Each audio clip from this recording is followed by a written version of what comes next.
Que Dieu nous bénisse. Nous allons commencer ce matin une nouvelle série d'études.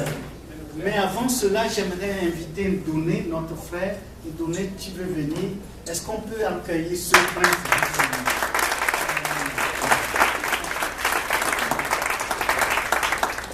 Eh bien, notre frère Ndouné vient du Cameroun.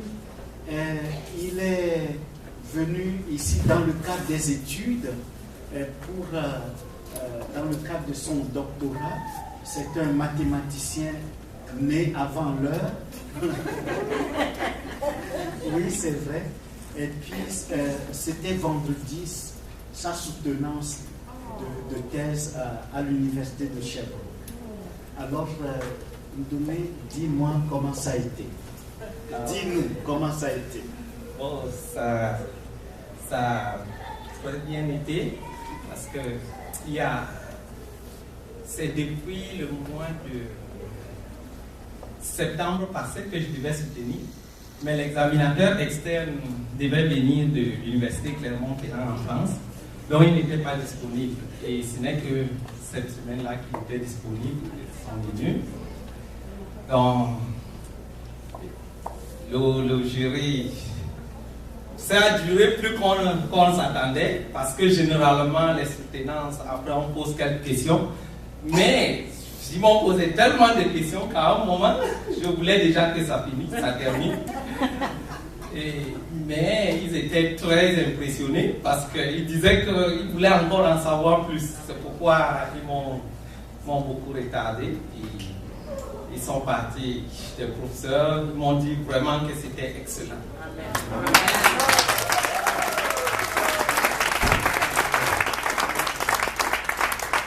Il y a un autre enseignant même qui est parti dire à un de ses étudiants qui a un doctorat, qui est venu me dire, il dit que vraiment il a trouvé exceptionnel, qu'il ne peut que dire ça derrière pour encourager ses étudiants.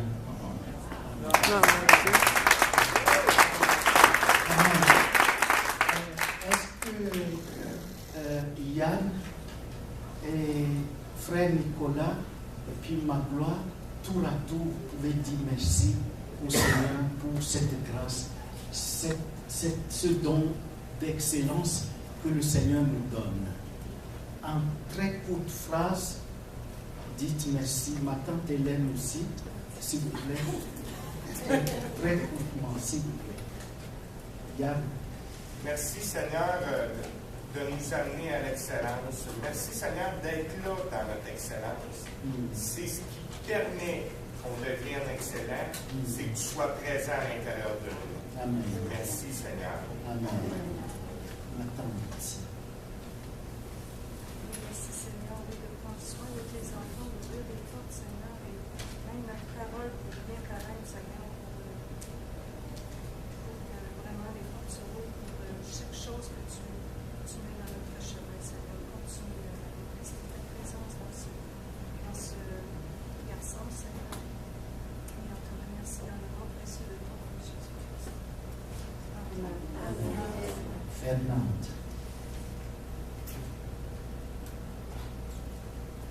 Merci Seigneur. C'est ton Seigneur que tu nous donnes. Ça apporte le vie.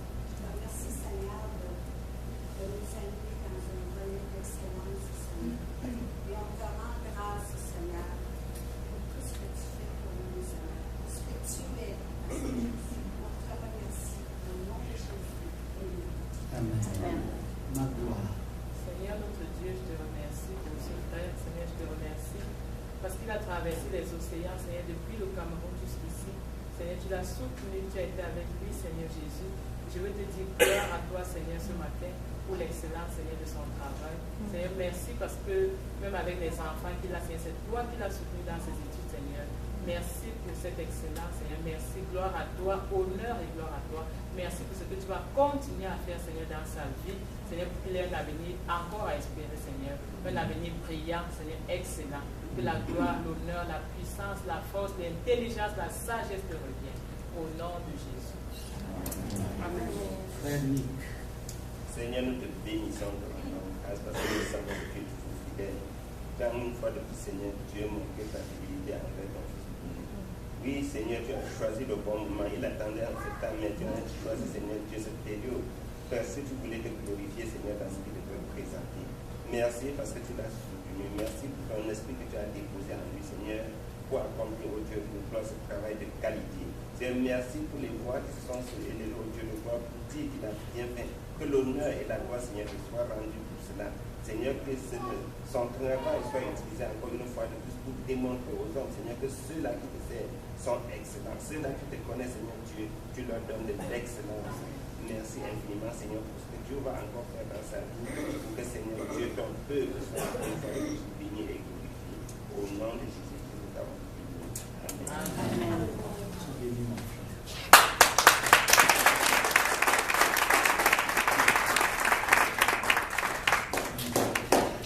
Eh bien, ce matin, comme je le disais, nous allons entamer une série d'études sur le regard de la foi.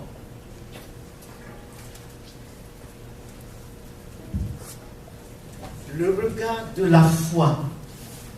Vous savez que le Seigneur Jésus nous a sauvés par grâce, mais notre réponse au Seigneur, c'est par la foi. C'est pour ça que l'apôtre Paul dit, c'est par la grâce que vous êtes sauvés, par le moyen de la foi. Le juste, disait l'apôtre Paul, Romains chapitre 1, versets 16 à 17, il dit, le juste vivra par la foi. Il fait référence à la parole d'Habakkuk. Le juste vivra par la foi. Et c'est par la foi que le Seigneur veut que nous marchions. Si nous marchons par la vue, nous risquons de faire naufrage, mais nous devons constamment regarder toutes les situations, regarder notre parcours, avancer toujours par la foi. Parce que la foi est synonyme de confiance. Notre confiance doit être dans le Seigneur et non dans nos capacités, ni dans les circonstances de la vie, ni dans ce que nous voyons. Ce que le Seigneur veut, c'est que nous ayons le regard de la foi. Le regard de la foi aussi nous amène à avoir le cœur de Dieu. Le cœur de Dieu dans le sens où, lorsque nous voyons, comme nous allons l'examiner tout à l'heure, nous voyons notre époque, nous voyons les périodes de notre société, nous pouvons être portés au découragement. Nous pouvons même dire qu'il n'y a rien à espérer. Nous pouvons même confesser du défaitisme, du négativisme. Mais lorsque nous avons le regard de la foi, la confiance dans le Seigneur, nous pouvons parler comme Dieu parle. Nous pouvons exprimer comment Dieu, lui, il regarde les choses. Il y a une grande différence entre la marche par la foi et la marche par la vue. La vue, c'est ce que nos yeux voient.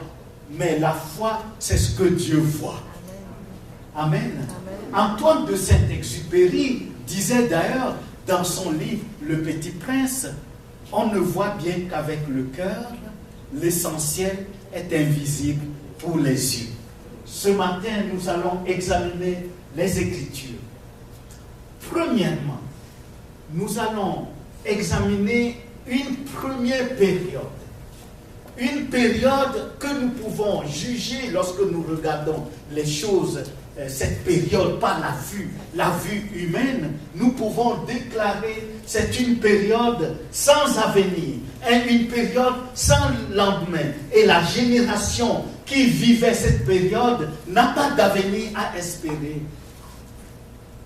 Mais à la lumière de la parole de Dieu, nous allons voir que par le regard de la foi, nous allons découvrir comment Dieu lui fait la lecture de cette période.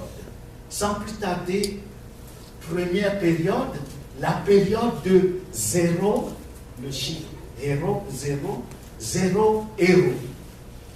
C'est la première période. La période de 0 héros. Juge, chapitre 6, versets 10 à 16. Rien que le livre de Juges, vient de dire que c'est la période des juges. Ça peut nous porter, si nous connaissons bien la parole de Dieu, ça peut nous porter au découragement. Parce que la période des juges fut une période d'apostasie, c'est-à-dire le peuple ne marchait plus avec Dieu, n'était plus voué à Dieu, n'avait plus la connexion avec Dieu, mais s'est détourné de son Dieu pour être connecté aux divinités, aux dieux avec petit d, aux dieux païens qui ont des bouches qui ne peuvent pas parler, des mains qui ne peuvent pas guérir ni délivrer, des pieds qui ne peuvent pas marcher, puisque c'était illustré par des idoles, qui n'ont pas de souffle de vie, qui ne peuvent rien faire, mais le peuple d'Israël s'est détourné du Dieu vivant pour se livrer à ces faux dieux, ces dieux païens. Et nous allons voir ce que Juge 6 nous révèle. Juge chapitre 6, versets 10 à 16. Voici ce qui est écrit. Je vous ai dit, c'est Dieu qui parle, je suis l'Éternel votre Dieu, vous ne craindrez point les dieux des Amoréens dans le pays desquels vous habitez, mais vous n'avez point écouté ma voix. Verset 11. Puis vint l'ange de l'Éternel et il s'assit sous le térébinthe d'Ophra qui appartenait à Joas de la famille d'Abiézer. Gédéon, son fils, battait du froment au pressoir pour le mettre à l'abri de Madian. Verset 12. L'ange de l'Éternel lui apparut et lui dit, l'Éternel est avec toi, vaillant héros. Verset 13. Gédéon lui dit, ah mon Seigneur, si l'Éternel est avec nous, pourquoi toutes ces choses nous sont-elles arrivées? Et où sont tous ces prodiges que nos pères nous racontent quand ils disent l'Éternel ne nous a-t-il pas fait monter hors d'Égypte? Maintenant l'Éternel nous abandonne et il nous a livrés entre les mains de Madian. Verset 14. L'Éternel se tournant vers lui et dit, va avec cette force que tu as. Délivre Israël de la main de Madian, n'est-ce pas moi qui t'envoie? Gédéon lui dit, ah, mon Seigneur, avec quoi délivrerai-je Israël? Voici ma famille est la plus pauvre en Manassé, et je suis le plus petit dans la maison de mon père. Verset 16, l'Éternel lui dit, mais je serai avec toi, et tu battras Madian comme un seul homme. Du temps des juges. Lorsque nous nous arrêtons pour examiner les Écritures, partant de Juges chapitre 1er jusqu'à la fin du livre des Juges, il y avait un refrain constant qui se répète. Il y a une répétition d'une situation déplorable. Il est souvent écrit, les enfants d'Israël firent ce qui déplut à l'Éternel. On devait s'attendre que les enfants d'Israël fassent ce qui plaît à l'Éternel, en reconnaissance de l'amour qu'il leur a manifesté, de la faveur qu'il leur a donnée. Lorsque nous lisons le psaume 105, qui décrit le panorama de l'histoire du peuple d'Israël, nous voyons 7 piliers qui marquent l'histoire de ce peuple. Dieu va démontrer qu'il est l'unique vrai Dieu. C'est pour ça que Moïse va écrire d'ailleurs dans Deutéronome chapitre 6, à partir du verset 4, Moïse va dire, l'Éternel est le seul Dieu, parce que le Seigneur a fait des choses extraordinaires. Lorsque nous lisons le psaume 105, par exemple, la fin du psaume 105 dit ceci, Dieu a donné au peuple d'Israël des terres qui ne lui appartenaient pas, des villes qu'ils n'avaient pas bâties, oh mon Dieu, et des vignes qu'ils n'avaient pas plantées, des citernes qu'ils n'avaient pas construites, afin que son peuple s'attache à lui. Mais la reconnaissance que Israël a démontré à son Dieu, c'est le contraire, l'ingratitude. Ils se sont détournés de Dieu pour se livrer à des pratiques païennes. C'est pour ça que ce verset, ce refrain revient constamment durant tout le livre des Juges. Et les enfants d'Israël firent ce qui déplut à l'Éternel. Alors, puisqu'ils se sont donnés aux divinités païennes, puisqu'ils se sont accrochés aux faux dieux, il y a des conséquences. Parce que ce Dieu n'a même pas la bénédiction. C'est la bénédiction, dit Proverbe chapitre 10, verset 22. C'est la bénédiction de l'Éternel qui enrichit et il ne la fait suivre d'aucun chagrin. C'est auprès de Dieu que se trouve la bénédiction. Parce que le Dieu d'Israël est le Dieu de la bénédiction. Il est le Dieu béni éternellement. Il est la source de toute bénédiction. Il est la provision même de la bénédiction.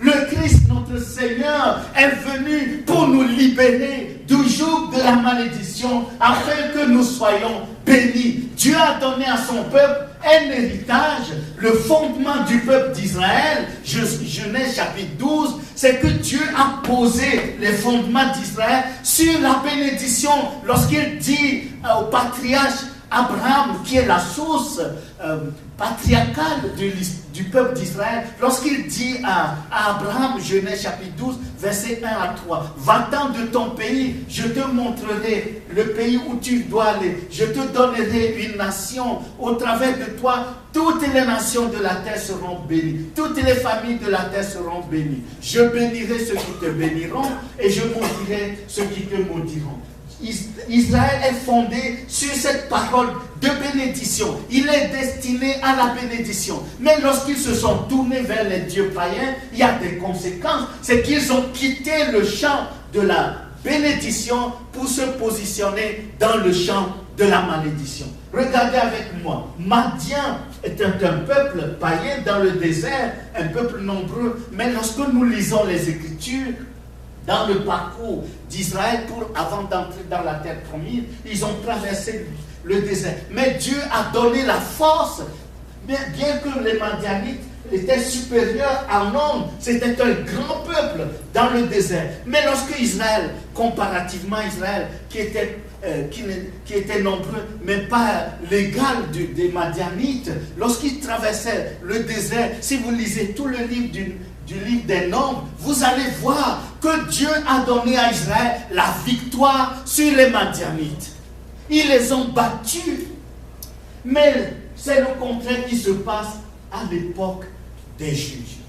À l'époque des juges, les enfants d'Israël ne marchaient plus avec Dieu et Dieu les a livrés au peuple madianite. Ceux qui l'avaient battu auparavant est devenu leur dominateur. Quand Israël cultive le blé, il ne peut même pas le récolter parce que les Madianites venaient et ramassaient tout. Et remarquons que Gédéon, lorsqu'il battait le blé, il était caché parce qu'il est chez lui, ils sont dans leur propre pays, mais ils vivaient dans la peur. Pourquoi? Parce qu'ils ont donné accès à l'ennemi. Mais bien aimés, nous sommes des enfants de Dieu. Le Seigneur nous a élus avant la fondation du monde. Nous sommes une nation sainte, un sacerdoce royal, un peuple élu, choisi par le Seigneur avant la fondation du monde. Nous devons constamment rester fidèles à la parole du Seigneur. Et le Seigneur dit dans Josué chapitre 1, verset 7, 8, Dieu dit ceci: ne te détourne ni à gauche ni à droite, que ce livre de la loi ne s'éloigne point de toi. C'est alors que tu réussiras. Amen. N'imitons pas la période des juges où les enfants d'Israël se sont détournés de Dieu, ont abandonné la parole. Ils se sont livrés au penchant de leur cœur. Cela ne leur a rien apporté. Tout ce que cela leur a amené, c'est la défaite. Tout ce que cela leur a amené, c'est l'humiliation. Le peuple madianite qu'ils ont vaincu dans le désert, c'est ce peuple qui vient les dominer chez eux. Ils ont tout perdu. Ils sont impuissants face aux Madianites, alors que Dieu leur a garanti la victoire, alors que Dieu leur a garanti la bénédiction. Mais lorsqu'ils ont quitté, ils ne sont plus avec Dieu, il y a des conséquences. Ne nous éloignons pas de Dieu. Peut-être que le monde nous amène dans l'illusion. Nous croyons que c'est mieux ailleurs, c'est mieux dans le monde. Mais laissez-moi vous dire, le bonheur ne se trouve qu'en Christ. Amen. La paix ne se trouve qu'en Christ. La joie ne se trouve qu'en Christ. Amen. C'est auprès de lui. Mieux vaut un jour dans cette parvis que 1000 autres ailleurs. Et parce que ce peuple s'est détourné de son Seigneur, qu'est-ce que Gédéon dit? Gédéon dit, où sont les miracles que Dieu faisait, dont nos pères nous ont raconté? C'est normal. Quand Dieu n'est plus là, sa main n'est pas là. La main de Dieu qui accomplit des prodiges, quand Dieu est absent, sa main n'est pas là. Dieu ne peut pas laisser sa main quelque part, puis lui-même, son corps, c'est une manière de s'exprimer, va être ailleurs. Non. Dieu, sa main est là, les miracles sont là, les prodiges sont là, ses bénédictions sont là, sa victoire est là, son autorité est là, sa puissance est là, là où Dieu est présent. C'est pour ça que le psalmiste qui était tenté, voyant comment les gens du monde vivent de bons points, ils sont bien nourris, la vie, tout paraît bien aller pour eux. Le psalmiste, il dit, je parle dans la lumière de psaume 73, il dit, je voulais moi aussi me détourner, mais Dieu l'a gardé. Et il conclut ceci, psaume 73, verset 28. Pour moi, m'approcher de Dieu, c'est mon bien. Amen. M'approcher de Dieu, c'est mon bien. Notre seul bien, notre seule source de bénédiction, notre seule victoire, notre succès, notre bonheur ne se trouve qu'auprès du Seigneur. Amen. Du temps des juges. À cette époque des juges, comme c'est passé, non seulement ils se sont détournés de Dieu, il va se passer des choses horribles. Il fut un homme, Juge chapitre 17, il a tué sa propre femme, il a coupé sa femme en 12 morceaux. Même les païens étaient horrifiés. Il a coupé son épouse en 12 morceaux et envoyé chaque morceau à chaque tribu d'Israël. Aline dit que c'est démoniaque. Oui, c'est démoniaque. Maniaque. C'est démoniaque. Il a coupé en 12 morceaux. Vous savez que lorsqu'on s'éloigne de Dieu, on est automatiquement piégé par l'ennemi. On est piégé par l'ennemi. Et les ruses du diable, le diable ne viendra pas vers vous avec des cornes pointues. Il va se déguiser en agneau. C'est un loup qui se déguise en agneau.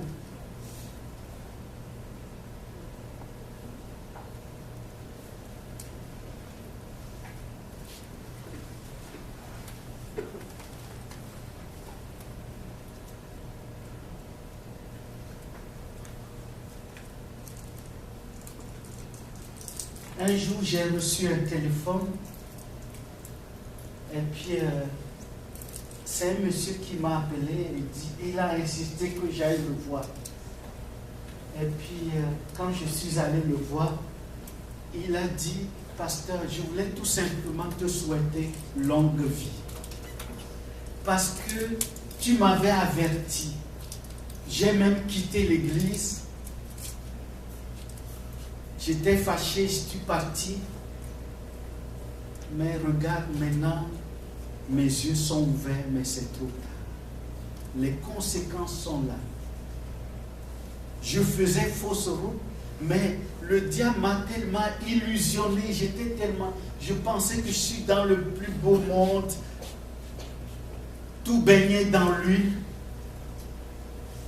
mais tout a tourné au vinaigre.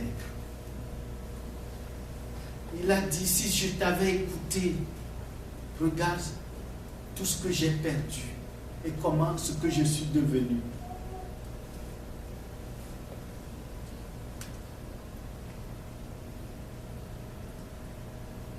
Et le peuple n'avait plus la paix ni la tranquillité. Le peuple n'avait plus d'autorité. Le peuple n'avait plus de victoire. Le peuple n'avait plus aucun point de repère. Les ennemis sont venus l'envahir, prendre tous ses biens. C'est dans cette situation de douleur que Gédéon murmurait dans son cœur. C'est de l'abondance du cœur que la bouche parle. Quand l'ange lui dit, salue-toi, vaillant héros. Quelle était sa réaction? Héros. Pour lui, son époque n'est que 0 héros. Et de raison. Et de raison. Son époque, c'est 0 héros.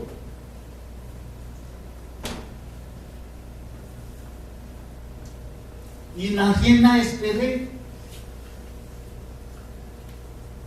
Qu'est-ce qu'il pense dans son cœur? Dieu les a abandonnés. Il dit, si l'Éternel est avec nous, pourquoi toutes ces choses nous arrivent? Pourquoi l'Éternel nous a abandonnés? Où sont les miracles dont nos pères nous ont parlé quand il les a fait sortir de l'Égypte? Époque des juges égale 0 héros. Et pourtant, Dieu, lui, il voit son peuple malheureux. Il voit cette époque où tout le monde voit comme époque de 0 héros. Et pourtant, Dieu, lui, il avait un autre regard. Quel est le regard de Dieu? Dans cette époque où il n'y a que 0 héros à vue humaine, selon la vue de Dieu, selon le cœur de Dieu, selon le regard du cœur de Dieu, qui est un regard de miséricorde, un regard de compassion. Qu'est-ce que Dieu dit? Dieu dit au verset 12, vaillant héros. Vaillant héros. Comment Dieu peut dire à l'époque des juges, cette époque sombre, cette époque de désespoir, comment il peut appeler un homme, surtout un jeune homme, qui vient de la plus pauvre famille dans la tribu de Manassé, comment Dieu peut l'appeler vaillant héros? Et pourtant, Gédéon et sa génération, c'est une génération irresponsable. En vertu de quoi? C'est une génération qui n'a pas combattu les ennemis. C'est une génération qui n'a pas appris à faire la guerre.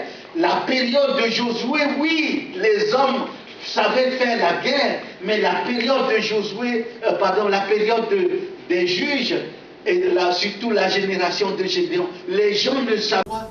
C'est une génération qui n'a pas combattu les ennemis. C'est une génération qui n'a pas appris à faire la guerre. La période de Josué, oui, les hommes savait faire la guerre, mais la période de Josué, la période des juges, et surtout la génération de Gédéon, les gens ne savaient pas faire la guerre.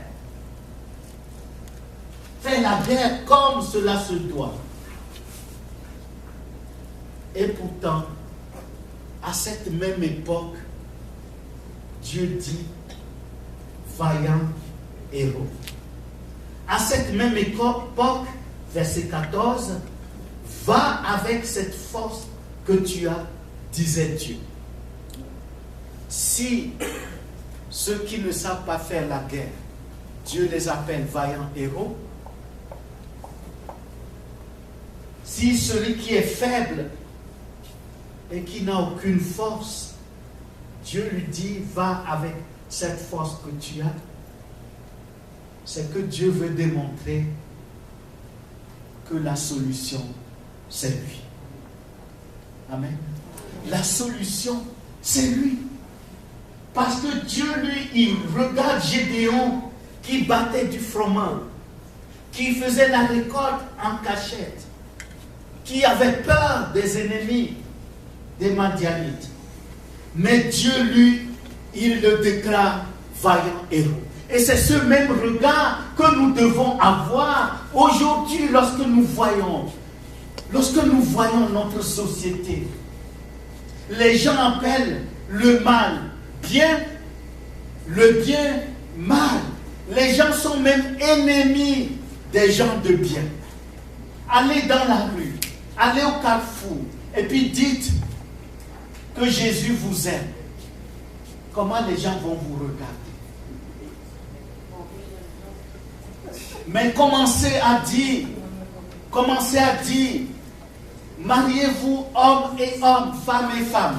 Qu'est-ce que les gens vont dire? Ils vont vous applaudir. Ça ne fait pas des enfants forts. Alors, cette époque, si nous regardons cette époque à vue humaine, si nous regardons notre époque à vue humaine, qui est semblable à l'époque de Gédéon, à l'époque des juges, nous allons être portés à nous décourager, à dire des paroles défaitistes en disant « Oh, rien ne sortira de bon de cette génération. Rien ne va se passer dans cette génération. Si ça continue comme ça, de toutes les façons, le Seigneur va revenir, il va venir nous chercher, nous. » Ça, c'est une pensée humaine. Parce que la parole de Dieu dit, c'est la volonté de Dieu que tout soit sauvé. 1 Timothée chapitre 2, verset 5. Et parviennent à la connaissance de la vérité. La vérité, c'est le Seigneur Jésus. C'est la vérité, c'est sa parole. Alors, si nous regardons selon le regard de Dieu, nous pouvons croire que dans cette génération où nous pensons à vue humaine que tout est perdu, qu'il n'a rien à espérer, nous pouvons croire que Dieu peut susciter des prédicateurs hors pair, le Seigneur peut susciter des hommes et des femmes de Dieu, le Seigneur peut susciter des apôtres comme Paul, le Seigneur peut susciter des prophètes qui prophétisent, qui annoncent la parole de Dieu, le Seigneur peut susciter vous et moi en tant que vaillants héros. Parce que c'est dans nos faiblesses que Dieu se glorifie. Selon qu'il est écrit 2 Corinthiens chapitre 12, versets 9 et 10, l'apôtre Paul dit, je me glorifierai bien sûr de mes faiblesses. Car quand je suis faible, c'est alors que je suis fort. Et Dieu dit à l'apôtre Paul, ma puissance se manifeste dans la faiblesse. 2 Corinthiens chapitre 12, versets 8 à 10. Alors, mes bien-aimés, regardons notre génération, regardons cette époque par le regard de la foi, croyant que le Seigneur, la miséricorde de Dieu est tellement si grande. Le cœur de Dieu bat pour cette génération, le cœur de Dieu bat pour notre région, le cœur de Dieu bat pour les gens de notre temps, peu importe ce qu'ils font, ce n'est pas pour les encourager à continuer à faire le même mal, mais nous allons croire par le regard de la foi que le Seigneur a un plan de bénédiction pour cette génération. Alors nous allons avoir le cœur disposé que Dieu peut nous utiliser comme des vaillants héros. Même si nous regardons notre propre capacité, pensant que nous ne sommes pas de grands orateurs, nous n'avons pas de grandes instructions, nous n'avons pas ce qu'il faut pour que Dieu puisse agir avec nous. Laissez-moi vous dire, il est écrit dans Actes chapitre 4, verset 12 à 13, même jusqu'au verset 14. Là, il est écrit, lorsque Pierre et Jean se trouvaient devant les autorités religieuses qui ont fait crucifier le Seigneur Jésus, Pierre dit ceci: il n'y a de salut en aucun autre, parce qu'il n'y a aucun autre qui a été donné. Le seul nom qui a été donné par lequel nous devions être sauvés, c'est le nom de Jésus. Et il est écrit, lorsque les autorités religieuses qui avaient le pouvoir et qui ont arrêté notre Seigneur Jésus, qui l'ont fait crucifier, qui l'ont mis à mort, lorsqu'ils ont vu comment Pierre et Jean avaient de l'assurance, ils étaient étonnés, et il est même écrit, ils se souviennent qu'ils n'étaient pas instruits. Et le mot qui est utilisé en grec, c'est analphabète, c'est-à-dire qu'ils étaient, ils ne savaient ni lire ni écrire, mais ils parlaient avec assurance. Pourquoi? Parce que dans leur faiblesse, le Seigneur se glorifiait. Amen. Le regard de la foi. Et la foi vient de la parole de Dieu. Nous pouvons croire aujourd'hui, ce matin, nous pouvons croire aujourd'hui que le Seigneur veut changer notre génération. Le Seigneur veut faire quelque chose.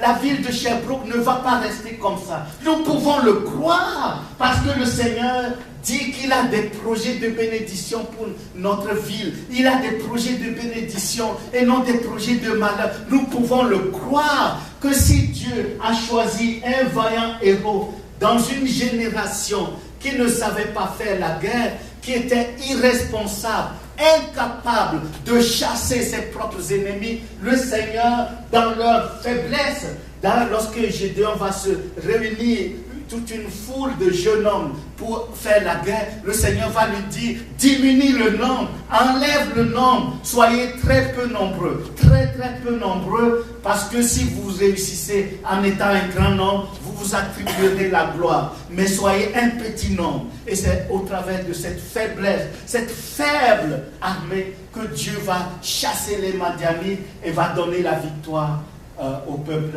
d'Israël. Bien-aimés, croyons tout, et tout est possible à celui qui croit. Dans 1 Corinthiens chapitre 13, l'apôtre Paul dit: l'amour croit tout.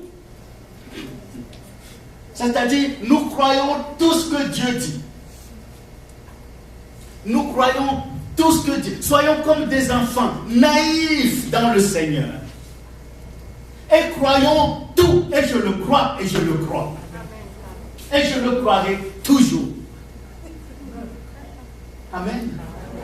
Je serai toujours naïf, comme un enfant naïf dans le Seigneur, afin de tout croire, tout ce que le Seigneur dit, je le crois. Le Seigneur dit ce matin dans Juge, chapitre 6, verset 12, vaillants héros, je le crois que le Seigneur peut nous utiliser comme des vaillants héros. Cela ne dépendra pas de nous, mais cela dépend de lui, parce qu'il désire nous utiliser. Cela ne dépendra pas de nos capacités ou de nos incapacités, parce qu'il veut se glorifier. Alléluia. Vaillant héros, va avec cette force que tu as.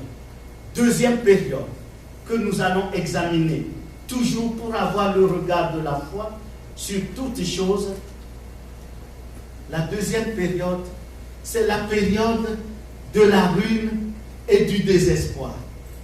Nous avons vu dans le livre des Juges la période de l'incapacité, la période de l'abandon de Dieu, la période de la défaite, la période de l'idolâtrie. Mais Dieu a fait grâce et a choisi un vaillant héros pour donner la victoire à son peuple. Il s'est glorifié. La deuxième période, c'est la période de la ruine et du désespoir. De quoi s'agit-il? Lamentation chapitre 3, versets 19 à 26. Lamentation 3, 19 à 26. Il est écrit, c'est le prophète Jérémie qui parle, « Quand je pense à ma détresse et à ma misère, à l'absinthe et au poison, verset 20, quand mon âme s'en souvient, elle est abattue au-dedans de moi. »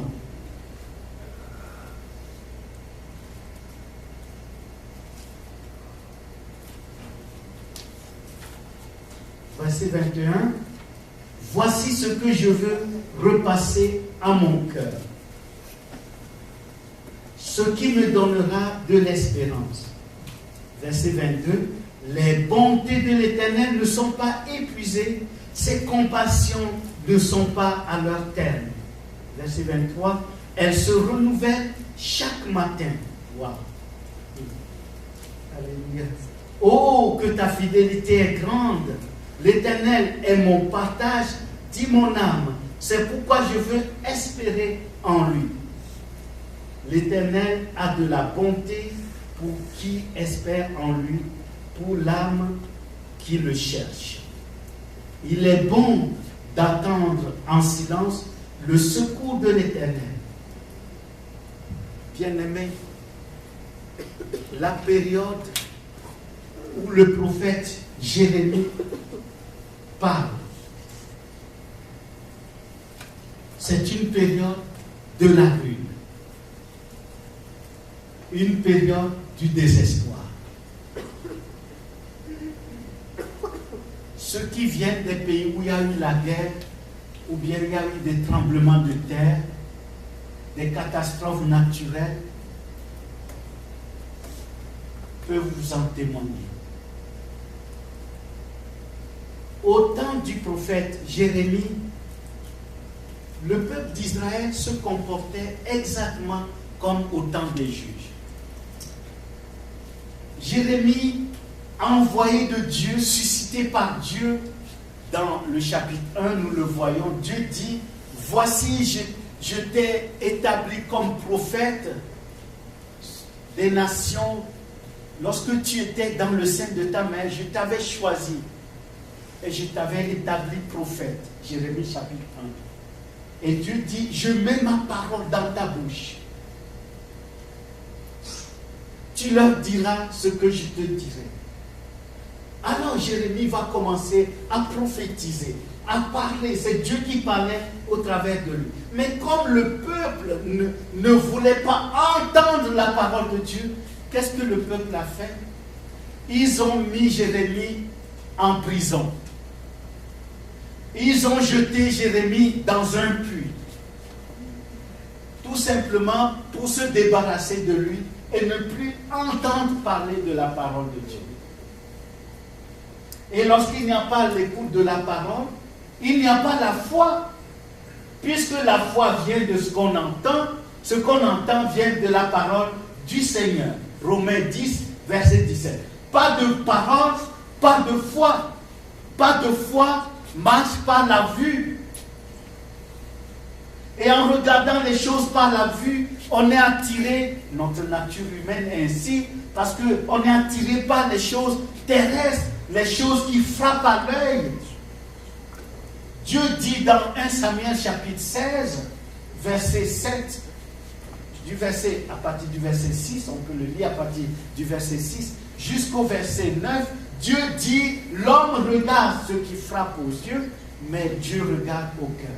Alors le peuple, n'écoutant pas la parole de Dieu, ayant rejeté le prophète, donc en rejetant la parole de Dieu, n'a plus l'écoute de la parole, donc pas de parole, pas de foi, pas de parole, pas de nourriture pour l'âme, pas de parole, pas de pain de vie, pas de parole, pas de relation avec Dieu. Parce que nous ne pouvons pas entretenir une relation avec Dieu si nous ne nous nourrissons pas de sa parole.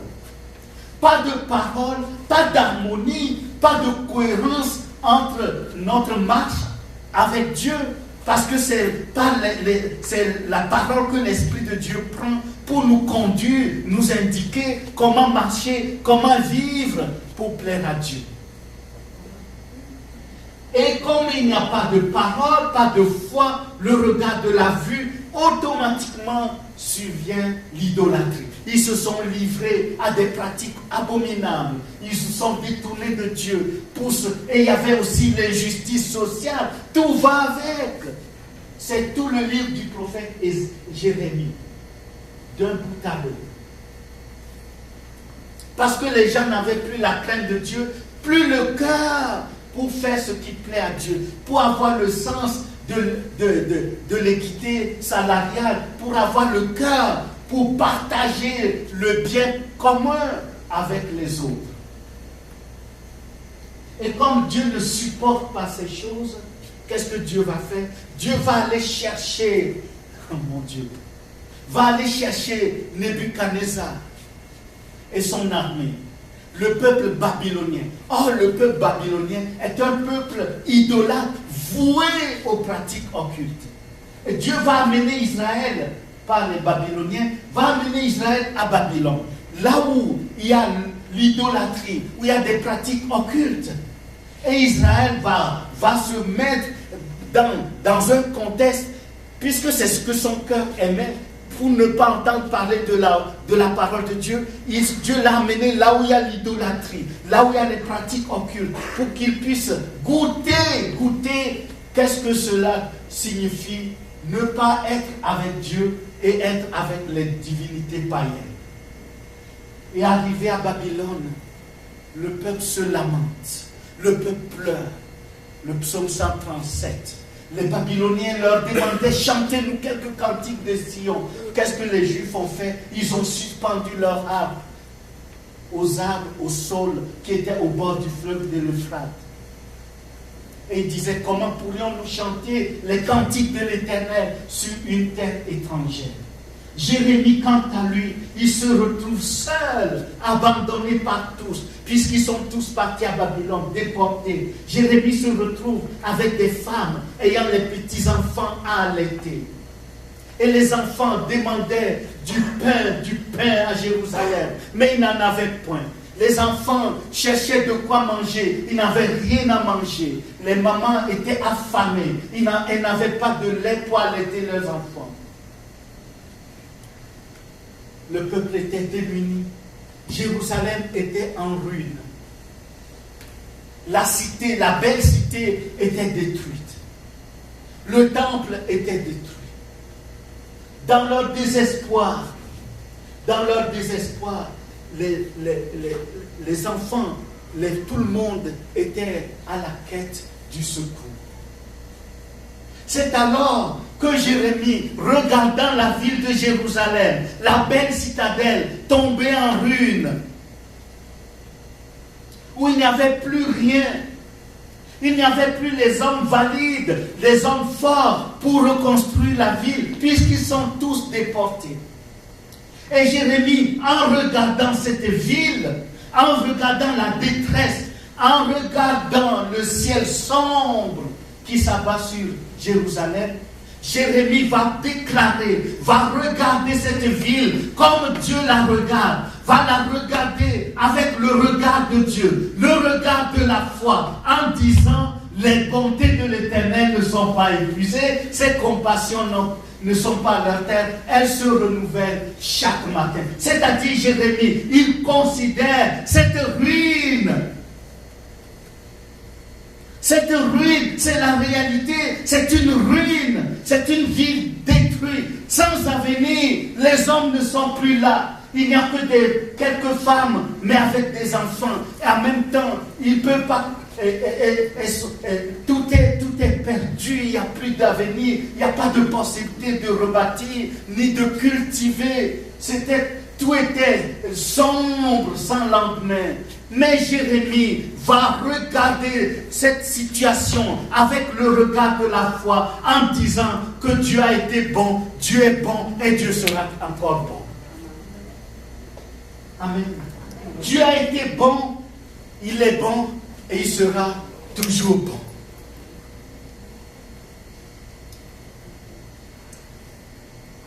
C'est croire l'impossible. C'est croire comme Dieu croit.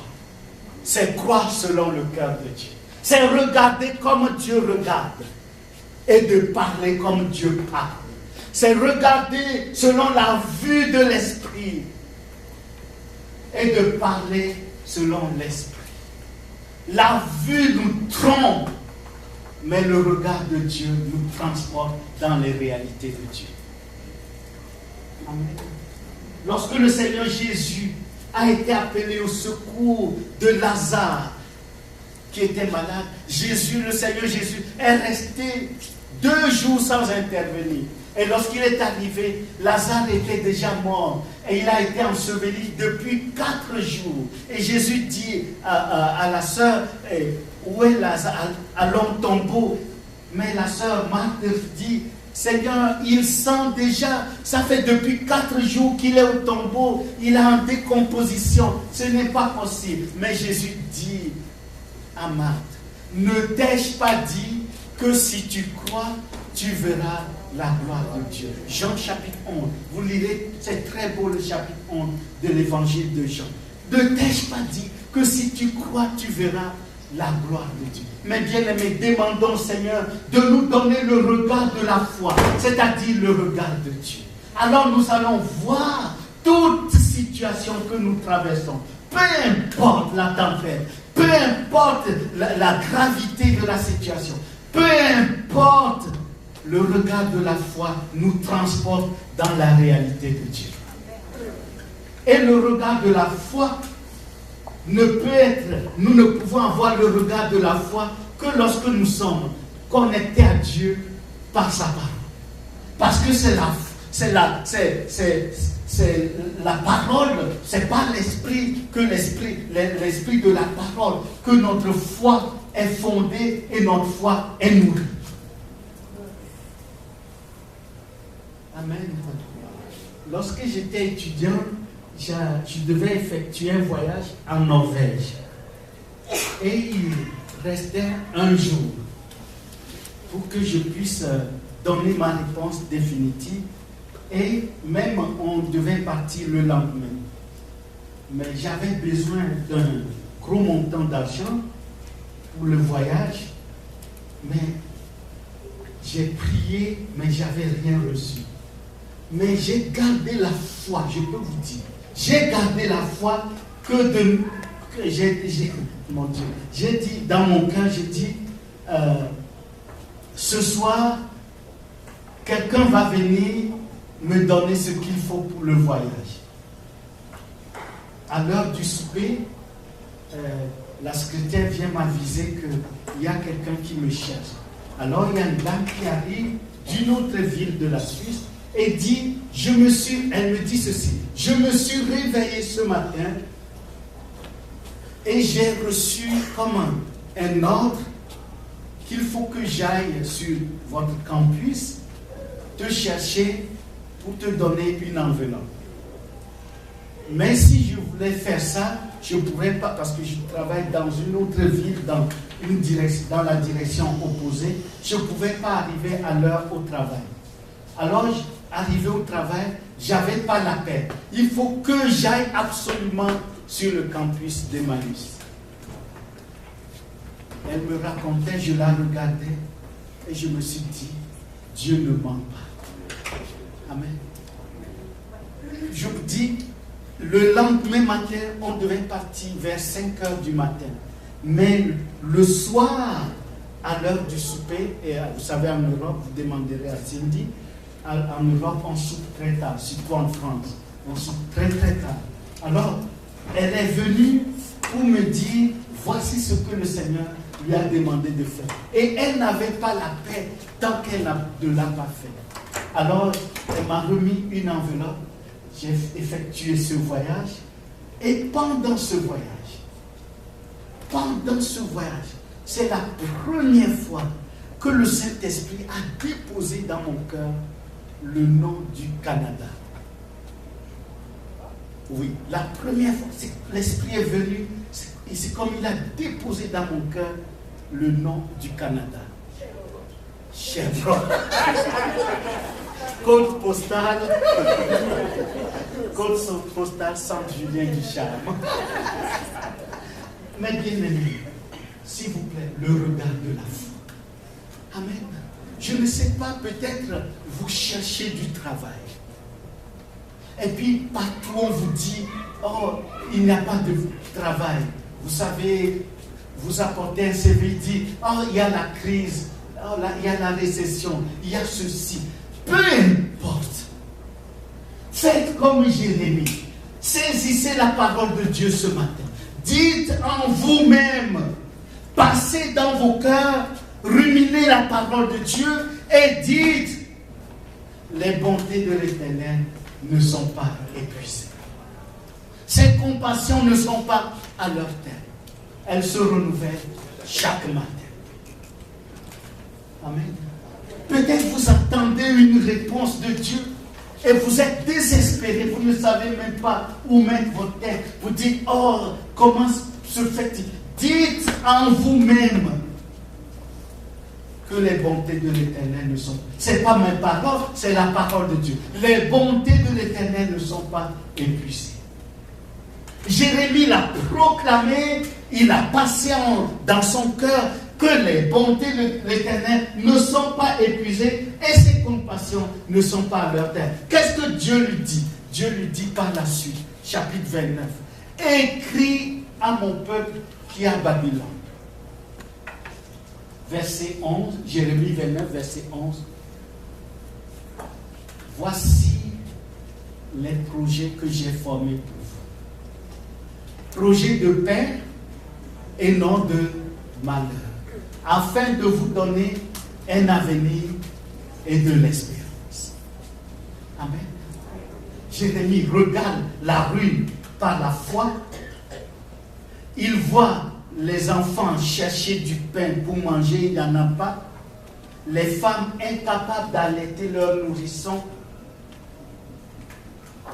Le temple somptueux de Salomon par terre. Mais il regarde par la foi, selon le regard de Dieu.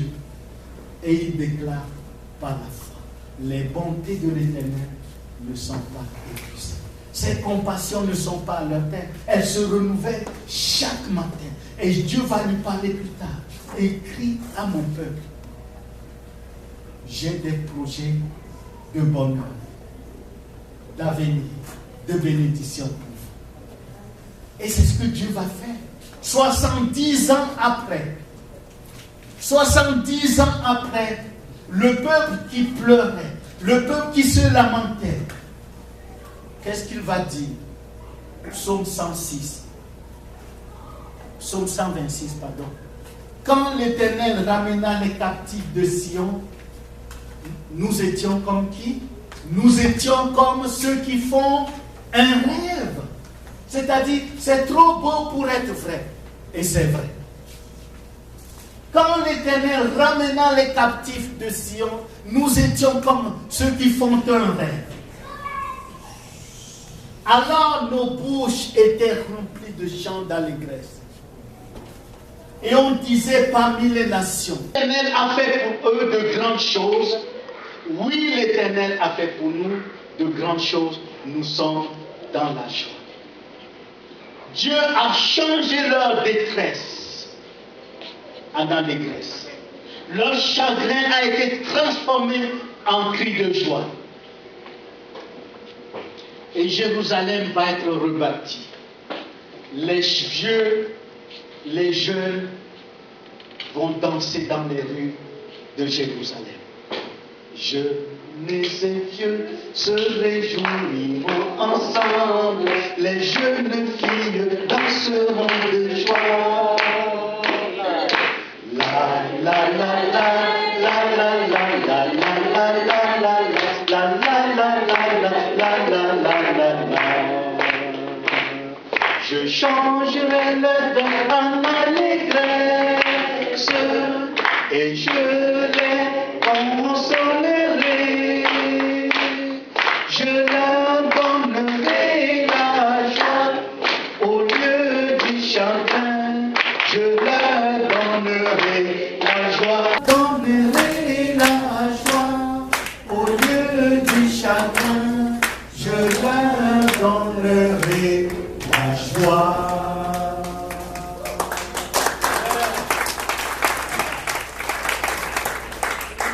La prochaine fois, nous allons voir la troisième période.